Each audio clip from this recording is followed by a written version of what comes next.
설악은 한라산과 지리산에 이어 남한에서 세 번째로 높은 산이다. 10월부터 내린 눈이 다음해 5월까지 쌓여 있어 조선시대부터 설악으로 불린 이 산 동쪽 뿌리는 동해바다에 있다. 11월, 설악이 겨울잠을 잘 때 우리는 그 뿌리가 잠겨있는 바다로 나아간다.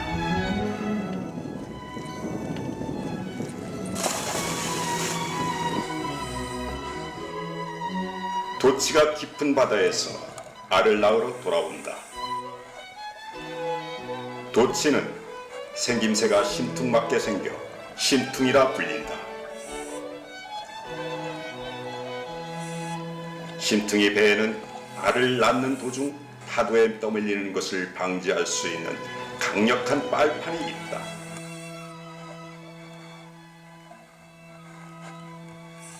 도치들이 알을 낳으러 돌아올 때면 이들을 포식하려는 문어들도 따라온다.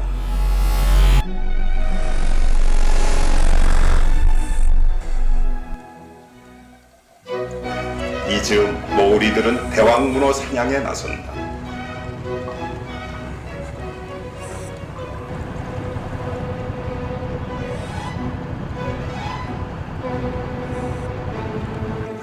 머구리 장비는 180년 전 영국에서 개발한 것으로 우리나라에는 1940년대 후반 일제에 의해 도입되었고 1951년 우리나라 최초로 장설된 해군 잠수부대의 주력 장비이기도 하다.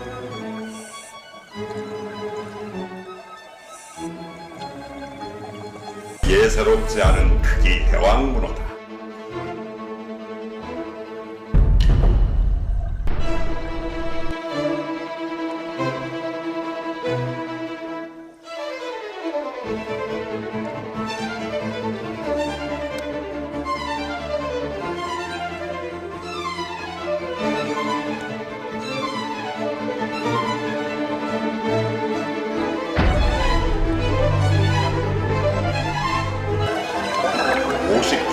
이상이 되어야만 대왕문어이지만 요즘은 30kg 이상만 되어도 대왕문어라 한다.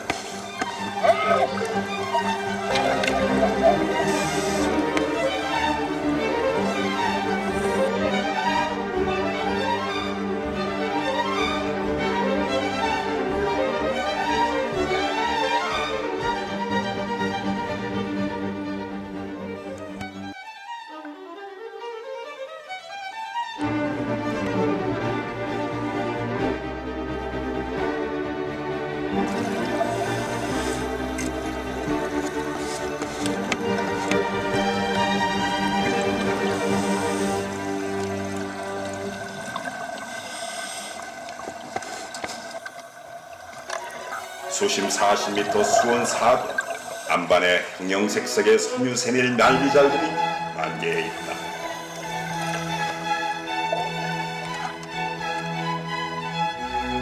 수온 10도 이하로 내려가야 촉수를 펴고 떠다니는 플랑크톤을 포식하는 이 강장동물은 북유럽 북쪽 바다와 북해도 남극이 가까운 남아프리카에 이르는 냉수대에 서식하는 한대 해역 생물이다.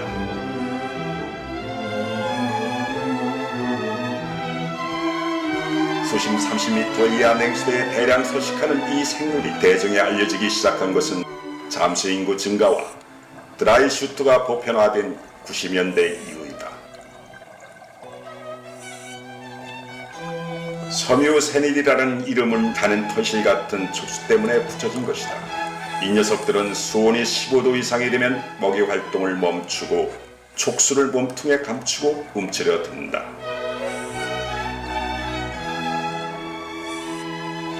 촉수를 자극하면 믿기지 않을 만큼 납작한 형태가 되는 이 녀석들의 생태는 아직 정확하게 밝혀지지 않고 있다.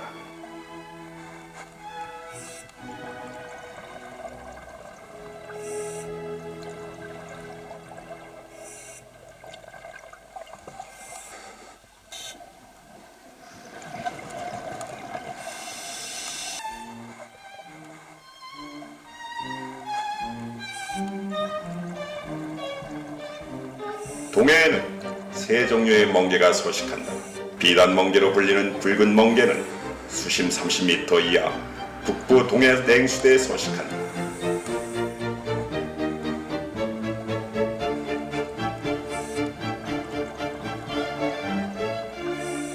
털로 뒤덮여 털멍게라 불리는 개멍게, 그리고 우렁생이 참멍게가 있다. 멍게는 암수가 한 몸에 있으며 우렁생이는 위험을 느끼면 내장을 내뿜으며 위험을 모면하기도 한다.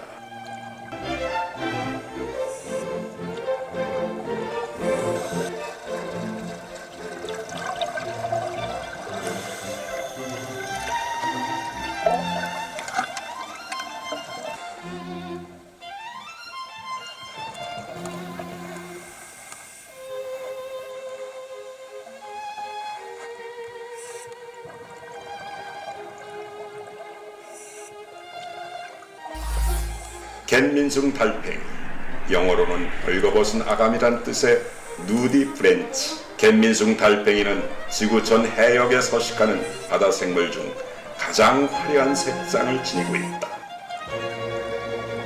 약효가 인상과 같다여 이름 지어진 극비동물 해삼. 수온 17도 이하에서 식욕이 왕성하고 활발히 움직이고 수온 25도 이상이 되면 여름잠을 잔다.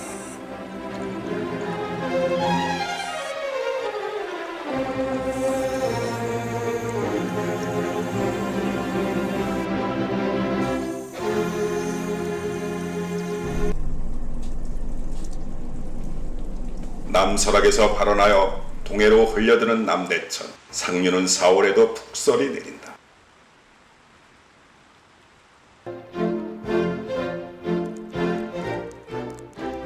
이즘 우리나라 개구리 중 가장 큰 산개구리가 겨울잠에서 깨어난다. 앙컷은 겨울잠을 자면서 이미 뱃속에 알을 키웠고 수컷들은 알벤 앙컷들을 찾아 치열한 포접 경쟁을 한다.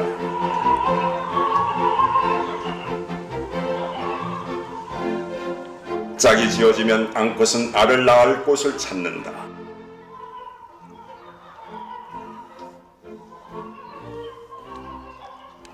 녀석들이 뛰어든 곳은 농수로다.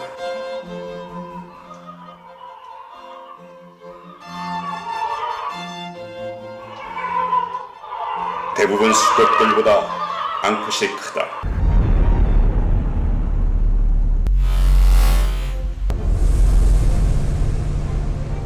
이들을 식용하려는 사람들이 설치한 죽음의 덫이 있다.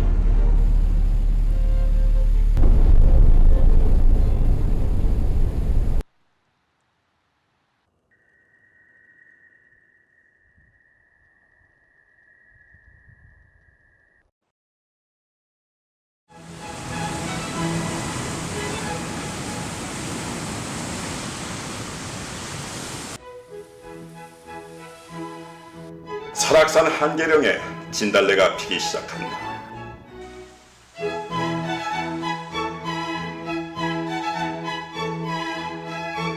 지난해 늦가을 동면부터 지금까지 6달 동안 먹이를 먹지 못하고 마지막 시련을 감내하다가 올챙이들이 자랄 수 있는 수온이 감지되면 수컷은 암컷에게 산란을 보채기 시작한다.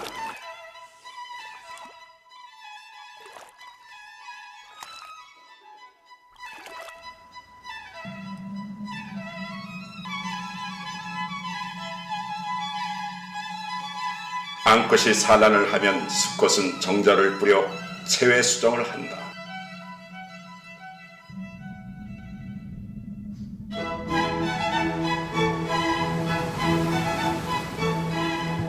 산란을 마친 대부분 앙컷들은 기진하여 죽음을 맞는다. 한 마리의 앙컷이 낳은 알은 약 1000개 정도다.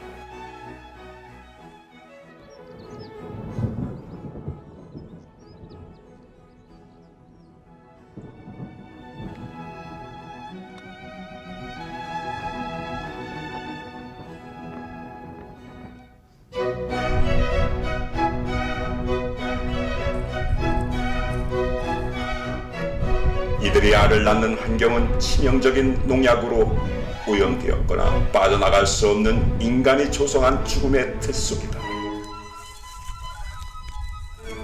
이곳 개구리는 설악산의 각종 야생동물의 영양원으로 이 개구리들이 사라지면 태백산맥 생태계 한 부분이 파멸에 이르게 된다. 이런 현상은 비단 이곳에 국한된 것이 아니다. 개구리들을 괴멸시키는 농수로는 전국의 거미줄처럼 퍼져 있다.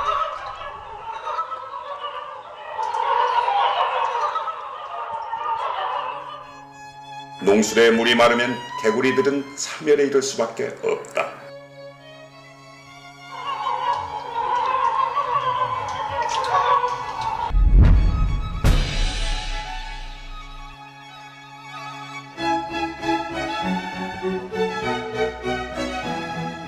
해충을 먹이로 하는 개구리가 사라진 논에는 더 독한 농약을 사용하게 되고 그 영향은 직접 우리에게 미쳐진다.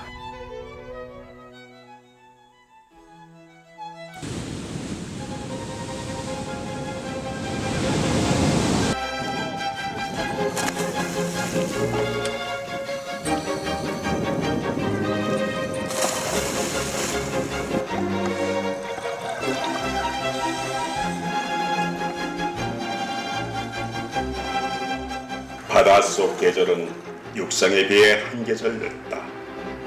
그래서 5월의 바다는 이제 봄채비를 하고 있다. 이 바다에서 마주한 생명체는 다리가 31개 달린 문어다리 불가사리다. 문어다리 불가사리는 독도와 울릉도 등 남해 동부 일부 연안의 수심 15에서 100m에서 발견되는 40cm 정도 되는 대형 불가사리다. 불가사리는 죽일 수 없다는 불, 가, 살, 이에서 유래한 이름이다. 이 녀석들을 토막내면 그 토막들이 모두 또 다른 불가사리가 된다.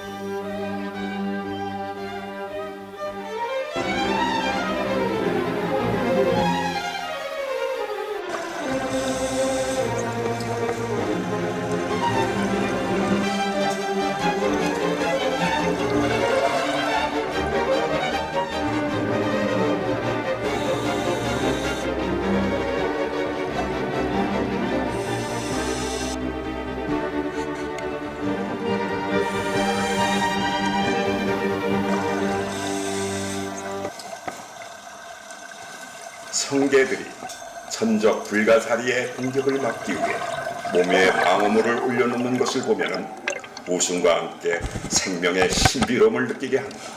어민들은 불가사리를 해로운 생물로 잡아내려 하지만 불가사리가 사라지면 해조류를 먹는 성게가 창궐하여 백화 현상이 가속된다.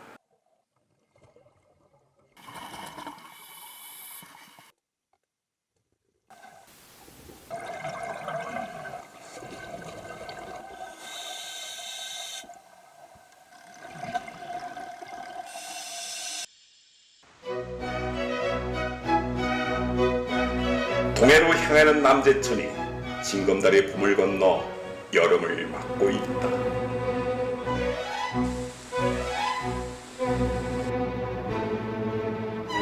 또 다른 생명의 터전 남대천 물속.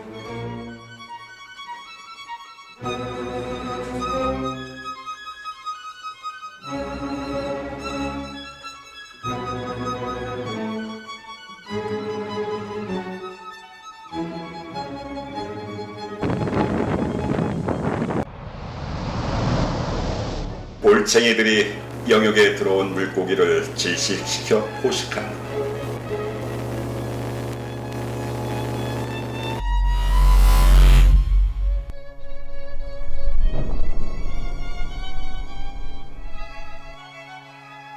남대천에는 귀한 생물 연가시도 산다.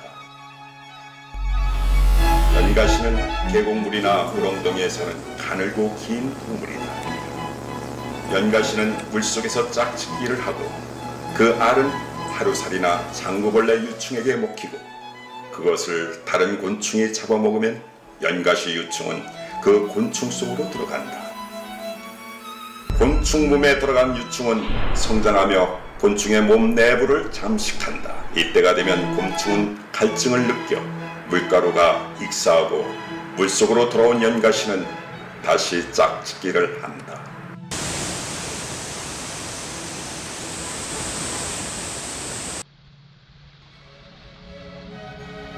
강원도 양양에 위치한 어느 암자 앞 해안에 특별한 광경이 펼쳐진다. 남대천에서 태어난 황어들이 바다에서 성장한 후 알을 낳기 위해 다시 남대천에 돌아가려 모여든다.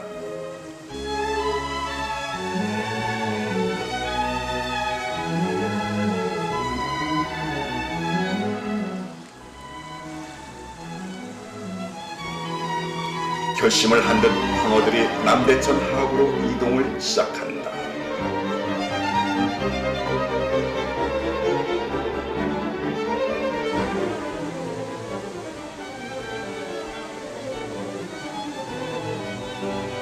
민물과 바닷물이 뒤섞인 하천 입구에 도달한 황어들은 민물로 호흡하는 적응을 시작한다. 바다에서 생활하던 이들이 민물로 호흡하는 것은 고통이 수반되는 큰 변화가 아닐 수 없다.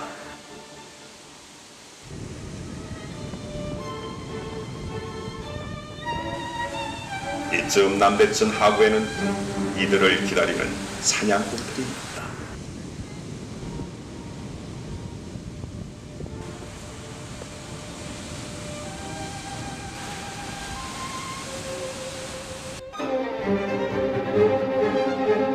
때가 왔다. 황어들은 자신들이 태어난 남대천 상류를 향해 과감한 돌격을 시도한다.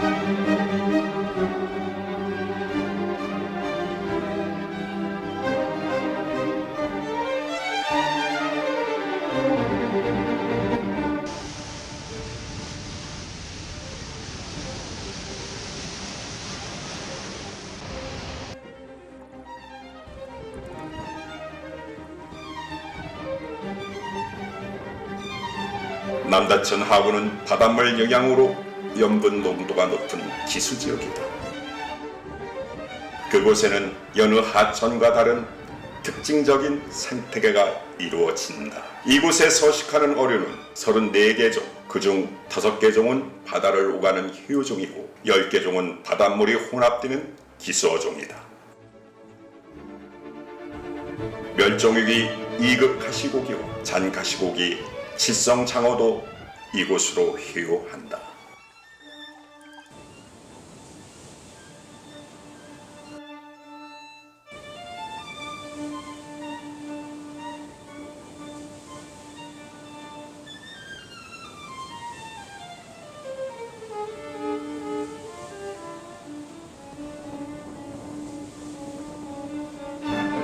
몸 옆에 7개 아가미 구멍이 있어 칠성장어라 불린다.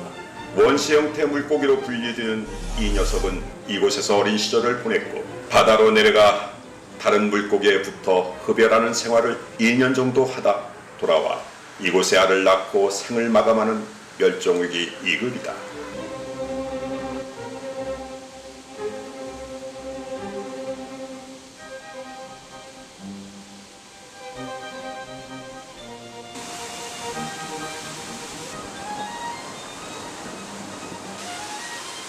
민물에 적응하는 고통의 단계를 넘긴 황어들 몸은 어느덧 잘 나가는 인생을 띠게 된다.